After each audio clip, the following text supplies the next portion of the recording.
NASS has devoted its human and material resources to issues of the environment and economic justice.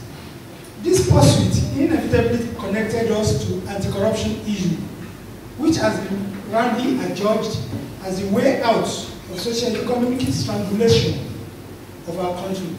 It is for this reason that NASS is delighted to be here as a mark of support for the efforts of the group that has been assiduously campaigning for the passage of the Proceeds of Crime Bill, the Mutual Assistance in Criminal Matters Bill, Whistleblower Bill, Public Interest Disclosure and Witness Protection Bill, and Money Laundering Prohibition Bill. Since the launching of the Advocacy Working Group at this same venue on the 19th of October 2018, we have been curious to know what has been achieved, knowing the residence of the members of this group. It is a good thing. The media, as the fourth estate of the realm, is joining in this campaign for the passage of these bills. As we partner with the Open Government Partnership, the Ministry of Justice, to see these important bills are passed before the expiration of the tenure of the current National Assembly. Hopefully, all of us,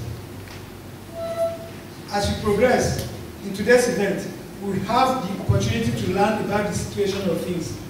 NASS recognizes the contribution of the Advocacy Working Group in the passage of the Financial Intelligence Unit Bill. NASS will continue to support the Advocacy Working Group, and for that matter, all anti-corruption efforts in the foreseeable future, to which the Advocacy Working Group and all here present a fruitful deliberation. Thank you all for listening. We note with concern that the tenure of this assembly is winding down and there's so much to do. But we want to enjoin us not to be discouraged and not to be demoralized, and take advantage of this session to see how we can strategize to make the most of the time that is left. The horizon appears not too promising, but in civil society, we are never pessimistic. We are optimistic that something can still be done and some things can be achieved. As we meet to re-strategize, look at the updates of where we are, streamline our strategies, refocus our strategies, and try to perhaps do a fresh power mapping to know where emphasis should be. I want to encourage all of us to participate robustly. I want to particularly appreciate members of the media who are here. They are partners in progress, and indeed without them, we cannot make much progress. We do hope that National Assembly representatives who should actually be here will eventually come, so that together we can forge a way ahead and make progress and hopefully achieve very tangible results going into the electoral cycle and into the next dispensation. It's seen to the fact that the pending bills that have direct bearing on anti-corruption, but which are pending before the National Assembly, see the light of day, particularly owing to the fundamental fact staring at us into our faces that this National Assembly is practically almost running its course. And the legislative arm of government is not like the executive arm of government. We've seen that there are a lot of projects that were continued by this administration, which in the last administration was in the opposition. But that is how the executive works. It practically continues from where it meets up with where the other left. But for the legislature in our client, it has its part. And there is no bill that is pending before a particular assembly that is carried over to another.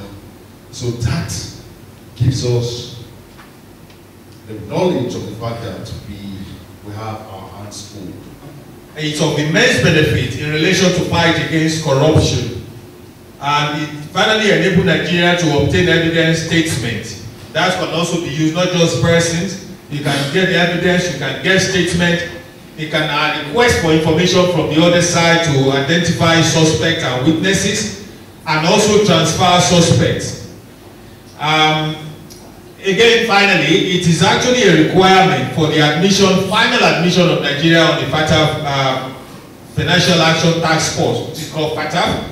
And then this FATF opens up a whole range of opportunities within the fight against corruption, because then if you are a member, you can access information that belongs internationally. They will be admitted into those global body that is constantly transmitting information and data that we can rely on, and then you can rely on their support to track people, to track suspects, to track assets, to track information and relevant evidence. So it's of immense benefit to. We are not a member as yet.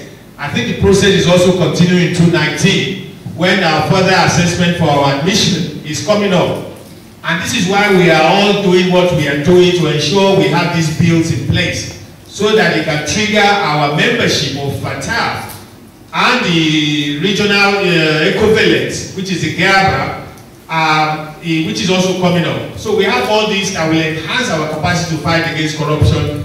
Without this bill being in place, there will still be a minus. They will still be putting us on non-compliance.